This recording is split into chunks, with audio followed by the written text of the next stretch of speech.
Edu, may iniiwasan. Sino? Wow, grabe ang damit ni Beyonce sa birthday ni Rabay.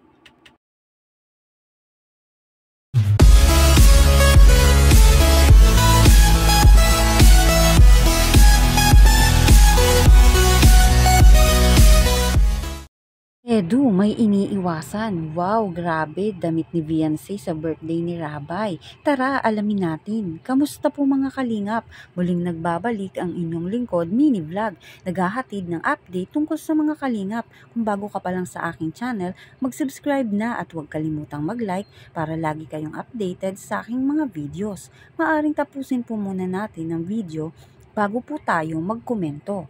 Patuloy rin po natin na suportahan ang founder po ng Kalingap na si Kuya Bal Santos at Kalingap Rob dahil alam naman natin na madaming natutulungan sila ng mga kababayan natin. Araw-araw din po nating suportahan at panoorin ang kanilang mga videos.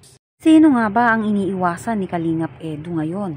Ayon sa ating source, may iniiwasang sponsor. Ito nga pong si Kalingap Edu dahil ayaw niya na maging dahilan pa yon upang mapahamak pa. Tama nga naman ang naging desisyon nito ni Kalingap Edu. Para na din yan sa kapakanan nga ng EDSI at mga supporters nito. Kaya napagdesisyonan ni Kalingap Edu upang wala nang maging issue pa. Lalo ngayon ay alam natin na nagpaalam na si Kalingap Edu na manligaw rito nga kay Beyonce. At ayaw naman ni Kalingap Edu na madismaya si Beyonce sa kanya at ang EDSI supporters nang dahil lang sa isang sponsor. Pilit po kasi nilang ini-involve si Kalingap Edu sa dati nitong ka-love team at yun nga ang di nagugustuhan ni Kalingap Edu lalo na alam niya na yung ex-love team niya ay unang umiwan sa kanya. Ngayon ay maganda at maayos na ang kanyang love team ni Kalingap Edu dito nga po kay Beyonce kaya ayaw niya na magkakaroon nga po ng issue dahil lang sa mga sponsor.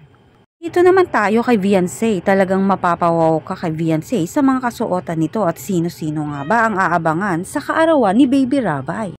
Ang mga Kalingap Angels na dadalo ay alam natin na magsisipormahan din sila at inaabangan lalo natin si Beyonce dahil alam natin na si Beyonce kahit anong kasuotan ay bagay na bagay sa kanya.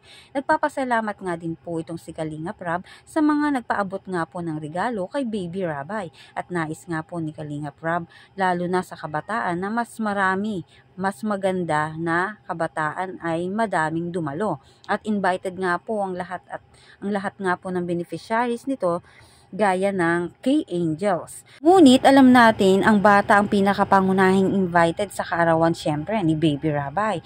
Happy 2nd birthday Baby Rabay! Aabangan nga po natin ang mga magsisidalo dito nga po sa gaganaping kaarawan nga po ng anak nga po ni Kalingap Rob na si Baby Rabay. Cake pala. Mali pala. Cake pala yung sa Jomcar 18. Cake yung sa Jomcar 18. So, may cake na po tayo from Jomcar. So, baka lechon is di ko pa po sure kung meron. So, kung meron man, thank you po. Thank you po sa inyo. Pa-birthday kay baby. And yun, invited po lahat. Invited po ang lahat. Lalo yung mga kabataan, mga bata, mas maganda, mas maraming bata. Ano po? Kaya, kita-kits po tayo. Vlog ko po yan. Vlog ko po yan, birthday ni Baby Rabay. Parang naman parang ano na rin yan eh. Diba? Sabi nga nila,